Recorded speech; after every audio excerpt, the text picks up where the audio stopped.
और इस बीच बड़ी खबर आपको बता दें, ईरान युद्ध में ट्रंप बुरे फंसे हुए नजर आ रहे हैं। ट्रंप ने ईरान को बड़ी धमकी दी है। ईरान पर 20 गुना बड़ा हमला होगा, ये ट्रंप कहते हुए नजर आए हैं। ट्रंप की धमकी पर ईरान की तरफ से भी जवाब आया है। ईरान के IRGC ने भी हुंकार भरी और कहा है कि युद्ध का अंत आप नहीं हम करेंगे। तेहरान पर अमेरिका के ताबड़तोड़ हमले जारी हैं। पीछे हटने के मूड में इस वक्त ईरान नजर नहीं आ रहा है। तो बड़ी खबर आपको बता रहे हैं, ईरान के IRGC ने भी हुंकार भरी है। एक तरफ ट्रंप धमकी देते हुए नजर आ रहे हैं, कह रहे कि 20 गुना ज्यादा भारी हमला जो है वो अभी और किया जाएगा। और दूसरी तरफ ईरान भी चुप बैठने को तैयार नहीं है, पीछे हटने को तैयार नहीं है। और एक बार फिर से पलटवार ईरान की तरफ से किया गया है, पीछे हटने के मूड में नहीं और कह रहा है कि युद्ध का अंत हम करेंगे। तो क्या ईरान के खिलाफ युद्ध में अमेरिका फंस गया है? यह सवाल इसलिए कि जिस तरह से युद्ध के पहले दिन ही खामनेई की खात्मे के बावजूद ईरान लगातार पलटवार कर रहा है, उससे अमेरिकी राष्ट्रपति ट्रंप की मुश्किलें भी बढ़ती जा रही हैं। ट्रंप को लग रहा था कि खामनेई के अंत के बाद ईरान बड़ी आसानी से हथियार डाल देगा, लेकिन हो रहा है ठीक इसके विपरीत। और इस बीच बड़ी खबर आपको बताते हैं कि ईरान से जंग को लेकर ट्रंप का बयान सामने आया है। हमारी सेनाएं जंग में काफी आगे बढ़ चुकी हैं, युद्ध को उसके अंजाम तक ले जाएंगे, यह साफ कह दिया ट्रंप ने। मुस्तफा के चुनाव से निराश हूं, ईरान के 50 युद्धपोतों को फिलहाल डुबोया गया, ये आंकड़े पेश करते हुए नजर आए ट्रंप साहब। साथ ही साथ मुस्तफा पर कहने को कुछ भी नहीं है, खामनेई की जगह कौन लेगा ये तय है। उन्हें चालाकी की कोशिश नहीं करनी चाहिए। ड्रोन निर्माण केंद्र पर लगातार हमले जारी हैं, ये बात कहते हुए ट्रंप साहब नजर आए। 5000 से ज्यादा टारगेट पर हमले अब तक किए जा चुके हैं। वहीं ईरान पर लगातार हमले देखने को मिल रहे हैं, युद्ध में काफी आगे अब बढ़ चुका है।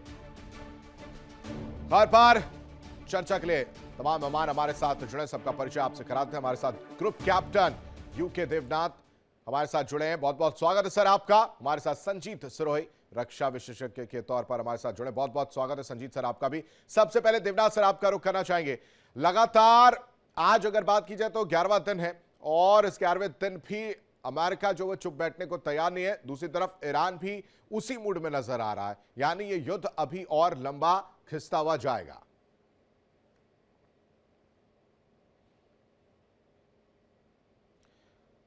सर आपकी आवाज नहीं आ रहा, एक बार अनम्यूट कर दीजिएगा प्लीज। जी हाँ, युद्ध का दायरा और रुख किस तरफ जाएगा ये डोनाल्ड ट्रंप के 3 बातों से स्पष्ट हो जाता है। एक, उन्होंने ये कह दिया है कि जो नए ईरान के सुप्रीम लीडर हैं मुस्तफा खमेनी, वह अमेरिका को यानी डोनाल्ड ट्रंप को मंजूर नहीं है। दूसरी चीज, डोनाल्ड ट्रंप ने कह दिया है कि ईरान का नया लीडर जो भी होगा वो अमेरिका डोनाल्ड ट्रंप के अप्रूवल के बाद होगा। और तीसरी चीज उन्होंने कह दी है कि 20 गुना ज्यादा ताकतवर बमबारी करेंगे। तो इसके बाद ईरान के पास क्या चारा है? ईरान के पास कोई चारा नहीं है। अगर कोई दुश्मन देश, मैं आपको मोटा सा एग्जांपल देता हूं, अगर आज पाकिस्तान कहे कि वो भारत में मोदी जी को रिकॉग्नाइज नहीं करता है, उसके बाद भारत का क्या होगा? क्या हमारे IAS IPS इंडियन आर्मी क्या पाकिस्तान के साथ क्या बात करेंगे? दूसरी चीज, अगर पाकिस्तान कहता है कि मोदी जी के बाद अगला जो लीडर होगा वो पाकिस्तान की मर्जी से तैनात होगा, तो फिर हमारे पास क्या चारा बचता है? एक ही चारा बचता है कि हमारी जो ब्यूरोक्रेसी है, एडमिनिस्ट्रेशन है, फौज है, वो कहेगी अच्छा ठीक है, अब तो हम तुम्हें लड़ते रहेंगे, मजा चखाएंगे। तो हो क्या रहा है कि डोनाल्ड ट्रंप लगातार अपने भड़काऊ बयानों से इस युद्ध को ऐसी दिशा में ले जा रहे हैं जहां ये युद्ध अभी थमता नजर नहीं आ रहा है। देखिए, फेज 1 चल रहा है अभी इस युद्ध का और 4 दिन में फेज 1 खत्म हो जाएगा। फेज 1 के दौरान ईरान लगातार अपनी मिसाइलों से इजराइल पर हमले कर रहा है। उनकी इजराइल तक मार करने वाली मिसाइलें खत्म होने वाली हैं। फेज 1 में ईरान लगातार खाड़ी देशों पे अपनी छोटे वाले रेंज के शॉर्ट रेंज बैलिस्टिक मिसाइल, जिनकी रेंज मात्र 400-600 किलोमीटर होती है, उससे हमला कर रहा है। वो युद्ध भी और 6 दिन में खत्म हो जाएगा, मिसाइलें खत्म हो जाएंगी। कुवैत के ऊपर, Abu Dhabi, Oman, Saudi, Iraq के ऊपर मिसाइलें नहीं दाग पाएगा। बहुत जल्दी आप देखेंगे कि यह युद्ध अगर डोनाल्ड ट्रंप इसी तरह से भड़काते रहे तो सेकेंड फेज में चला जाएगा। फेज 2 का युद्ध क्या होगा, जो कि और एक हफ्ते में चालू होने वाला है, कि ईरान के पास कोई मिसाइल नहीं है। ईरान ना इजराइल की तरफ कुछ दाग पाएगा, ईरान ना कुछ खाड़ी देशों पर दाग पाएगा। इक्का दुक्का ड्रोन अटैक करेगा, ठीक है, ड्रोन अटैक में वॉरेट बहुत छोटा सा होता है। हाँ। लेकिन फेज 2 में सबसे इंपॉर्टेंट बात यह कि ईरान कुछ नहीं कर पाएगा फौजी तौर पर, लेकिन अमेरिका और इजराइल मिलकर ईरान के ऊपर अपने एरियल अटैक जारी रखेंगे, ईरान की आईआरजी और ईरान की आर्मी को कमजोर करने के लिए, ईरान का मनोबल बढ़ाने के लिए, ईरान का मनोबल गिराने के लिए। बिल्कुल। संजीत सर, आपका रुख करना चाहूंगा। तो अब जैसा कि देवनाथ सर भी कह रहे हैं कि ये जो लड़ाई है वो लंबी खींचेगी और ये 2 फेज में जाएगी, और अभी अगर आपके मुताबिक इस पूरे लड़ाई को देखा जाए तो आप कैसे इसका आकलन करते हुए नजर आ रहे हैं, और किस तरह से देख रहे हैं कि अभी अमेरिका और साथ ही साथ इसराइल और ईरान की वो स्थिति क्या है? देखिए, सबसे पहले तो मैं आपको बताना चाहता हूं कि ये जो इस स्टेज पे ये कहना कि ये कौन सा फेज चल रहा है, कितने फेज में होगा, कब खत्म होगा, it is very very difficult. जिस तरीके से आप देखिए कि अभी जो है, कल परसों की खबर है कि इजराइल के पास 1000 टन जो है सामग्री, लड़ाई की सामग्री आई है। पिछले 10 दिन में कम से कम 50 कार्गो एयरक्राफ्ट उतरे हैं। तो ये जो 1000 टन आया है, इसको देखिए आप कितने दिन में इजराइल इस्तेमाल करता है। उधर जो डोनाल्ड ट्रंप साहब कह तो रहे हैं कि हम लड़ाई जीत रहे हैं, लड़ाई का दौर अब खत्म होने वाला है, लेकिन मुझे नहीं लगता इतनी जल्दी खत्म होगा, क्योंकि ये जो बयानबाजी से अगर आप अपना आकलन कर रहे हैं तो मुझे लगता है कि हम जो है अपने आकलन में गलत हो जाएंगे, साबित हो जाएंगे। जिस तरीके से हालात चल रहे हैं, मुझे नहीं लगता कि ईरान के पास इतनी जल्दी जो है मिसाइलें खत्म हो जाएंगी। ईरान ने, उन्होंने दावा किया है कि अभी तक तो उन्होंने वो मिसाइलें इस्तेमाल की है जो 2011, 12, 13 में बनाई गई थी। जो पिछले 10 साल में मिसाइल बनी है उनको तो भी इस्तेमाल भी नहीं किया गया। वो जो इस्तेमाल हुई है फर्स्ट जनरेशन और सेकंड जनरेशन की है।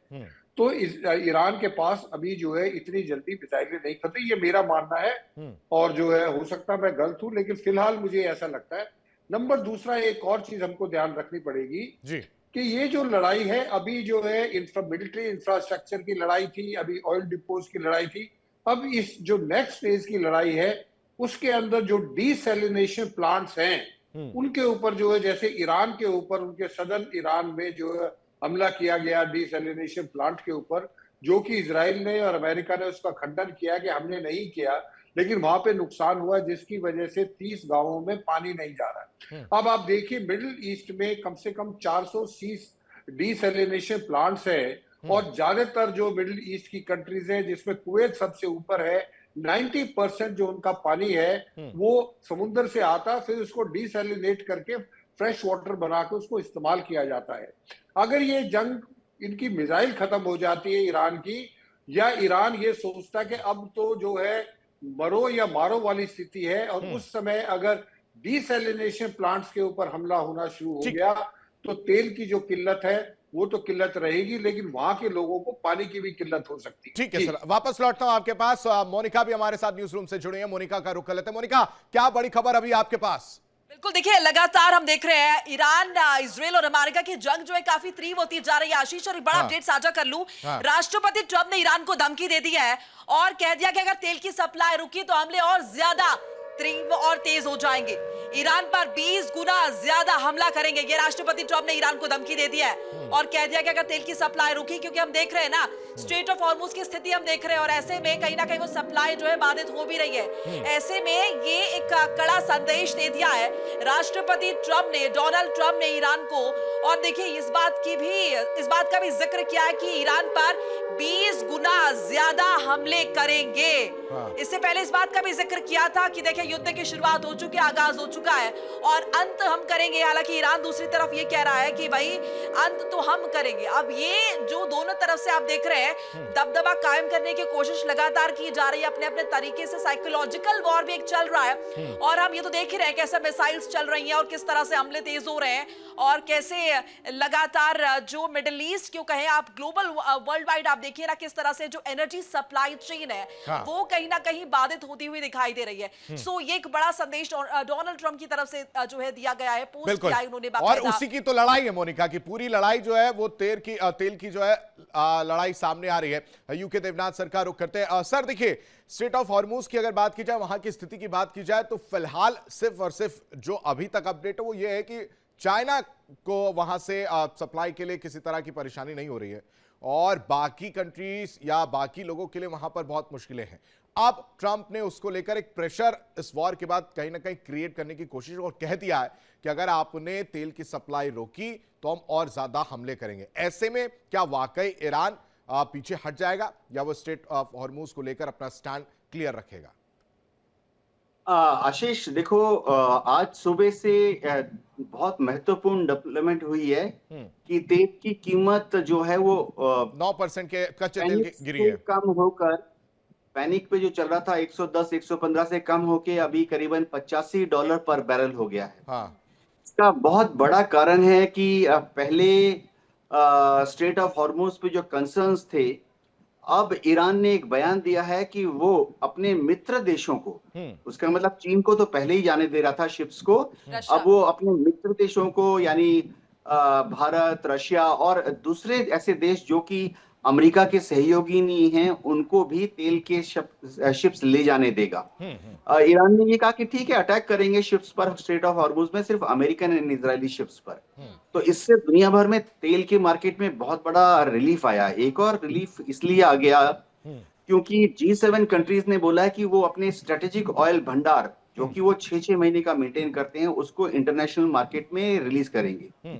आशीष, लॉयड्स ऑफ लंदन जो कि दुनिया भर में शिप्स का इंश्योरेंस करता है, मैं बता दूं मैरीटाइम जो नियम है उसके तहत हर बार शिप जब सेल करती है कार्गो के साथ जी। तो नए शिप में जब कार्गो चलता है तो शिप की उस वॉयज यानी सिर्फ उस जर्नी की एक इंश्योरेंस करनी पड़ती है। लॉयड्स ऑफ लंदन ज्यादातर करता है लंदन बेस्ड और न्यूयॉर्क बेस्ड इंश्योरेंस।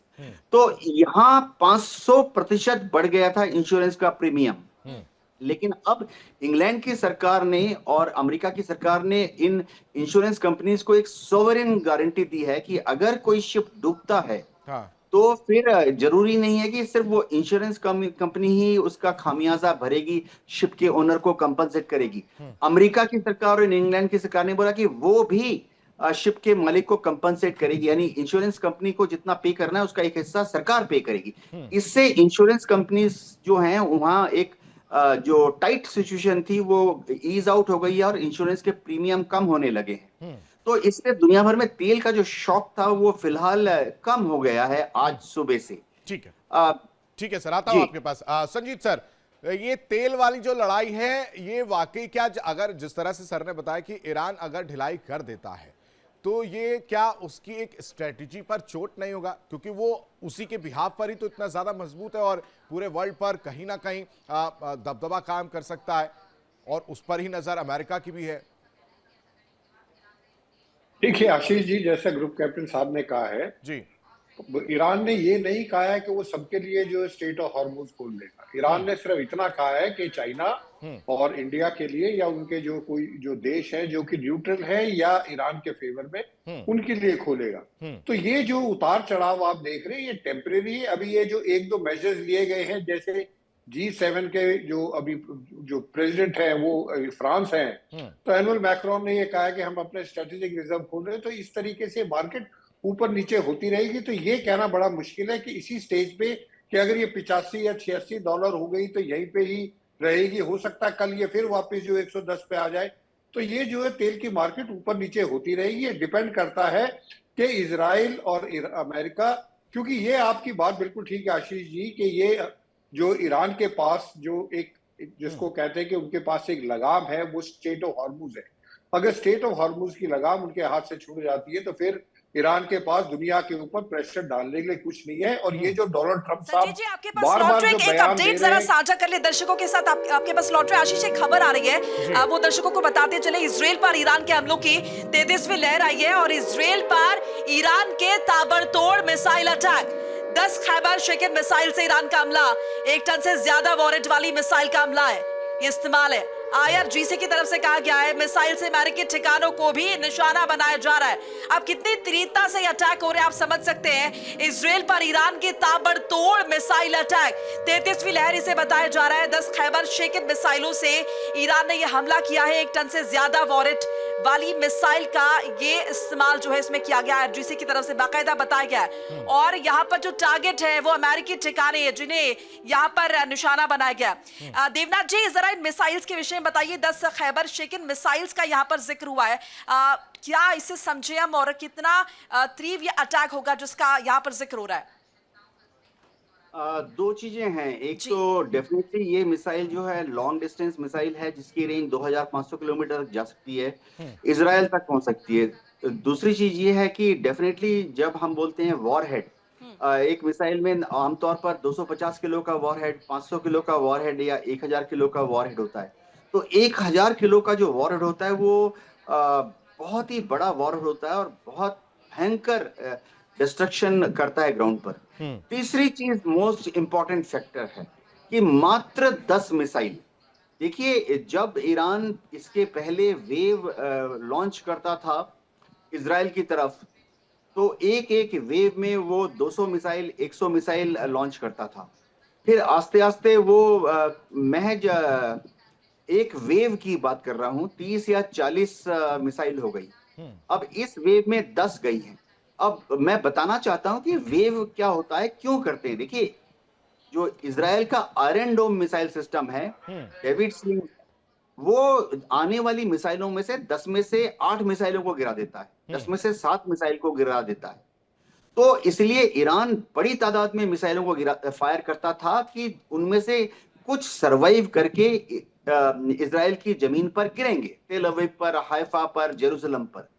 लेकिन अगर महज 10 मिसाइल फायर करता है तो जो अमेरिकन और इजरायली एयर डिफेंस सिस्टम है वो इनमें से ज्यादातर को ही मार गिराएंगे। आप देखेंगे महज एक आध पहुंचेगा इजराइल तक।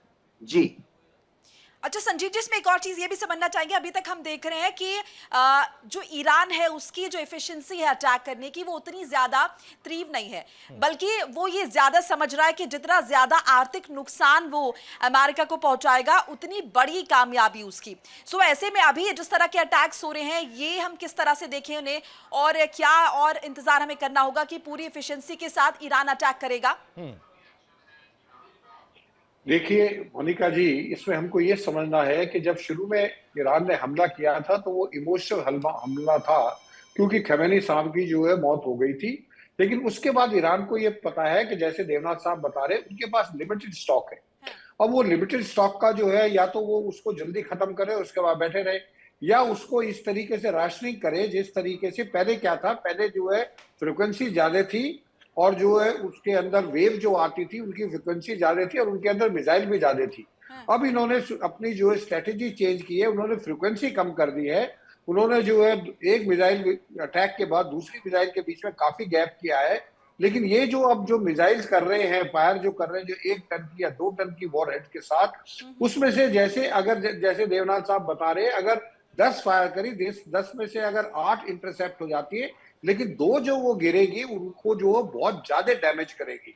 और एक बात हमको समझनी पड़ेगी कि इजराइल के अंदर अगर 2 मिसाइल गिरती हैं तो उसका जो नुकसान इजराइल को ज्यादा भुगतना पड़ता है बजाय ईरान, क्योंकि ईरान एक बहुत बड़ा देश है। उसके अंदर आप अगर मिसाइल करोगे तो इतने कितने देश को कवर करो। इजराइल एक छोटा सा देश है, सिर्फ 90 लाख लोग रहते हैं, उनके अगर 4 लोग भी मरते हैं तो बहुत हाई कैजुअलिटीज है। लेकिन ईरान में 1200, 1300, 1400 लोग मारे गए हैं, तब भी ईरान को कोई फर्क नहीं पड़ना जी। तो ये जो इन्होंने अपनी स्ट्रेटजी को चेंज किया, इस लड़ाई को जितना लंबा खींचेंगे जी। उतना अमेरिका के ऊपर प्रेशर आएगा लड़ाई को जल्दी खत्म करने का। जी ठीक है, एक और अपडेट मैं साझा कर लूं, आशीष बताती चलूं, ईरान के 6 मिलिट्री एयरफील्ड पर भीषण हमला हुआ है। ये बड़ी जानकारी आ रही है। आईडीएफ ने मिलिट्री एयरफील्ड को निशाना बनाया है। ईरानी सेना ने हर्मेस ड्रोन को मार गिराया है। इजराइल के हर्मेस ड्रोन को इंटरसेप्ट किया गया है। तो ईरान के 6 मिलिट्री एयरफील्ड पर भीषण हमला हुआ है। आईडीएफ ने मिलिट्री एयरफील्ड को निशाना बनाया। आशीष, देवनाथ सर, आपसे ही इस पर छोटा सा रिएक्शन लेना चाहूंगा कि एक तरफ तो ट्रंप कहते हैं कि उन्होंने पूरी तरह से नेस्तनाबूद कर दिया है, चाहे वो जल की बात कर रहे हो, चाहे हवाई हमले से बात कर रहे हो। दूसरी तरफ फिर इस तरह की खबर सामने आती है कि अभी भी 6 मिलिट्री एयरफील्ड ऐसे हैं जहां पर हमला किया जा रहा है। कैसे देख रहे हैं उस बयान के मद्देनजर इस खबर को देखते हुए? देखिए, हम थोड़ा सा आइडिया कर सकते हैं अगर हम 2003 का इराक का इन्वेजन देखें जी, जब सद्दाम हुसैन के ऊपर हमला किया गया था। जो जमीनी हमला था वो 1 महीने चला, 21 दिन चला, लेकिन उसके पहले 6 महीने तक लगातार यूएस एयरफोर्स ने इराक के मिलिट्री ठिकानों पर हमला किया, उनकी मिलिट्री एयरफोर्स और नेवी को नरम करने के लिए। तो अभी जो अमेरिका और इजराइल मिलकर लगातार ईरान के ऊपर हमला कर रहे हैं, वो बोल तो रहे हैं कि ईरान की फौजी ठिकानों पर हमला कर रहे हैं, ठीक है, लेकिन एम ये है कि बहुत जल्दी हम इस युद्ध के फेज 2 में पहुंच जाएंगे जहां पे ईरान की मिसाइलें खत्म हो जाएंगी, लेकिन अमेरिका लगातार बमबारी जारी रखेगा, इजराइल लगातार बमबारी जारी रखेगा ईरान के मिलिट्री प्रतिष्ठानों पर, ताकि ईरान की आईआरजी और ईरान की आर्मी को नरम कर सकें। ठीक है सर, बहुत शुक्रिया सर, समय बहुत कम है। बहुत शुक्रिया हमारे साथ चर्चा में शामिल होने के लिए और अपनी राय रखने के लिए। बहुत बहुत धन्यवाद। मोनिका, आपका भी बहुत बहुत शुक्रिया। इंडिया डेली पर खबरों का सिलसिला लगातार जारी है। रुकते बहुत छोटे से ब्रेक के लिए। इंडिया डेली अब आपके स्मार्ट टीवी पर भी मौजूद है। देखिए इंडिया डेली 24/7 अब आपके स्मार्ट टीवी पर। इंडिया डेली मौजूद है सभी डिजिटल प्लेटफॉर्म पर लाइव और लगातार। इंडिया डेली 24/7 हर दिन राष्ट्र को समर्पित।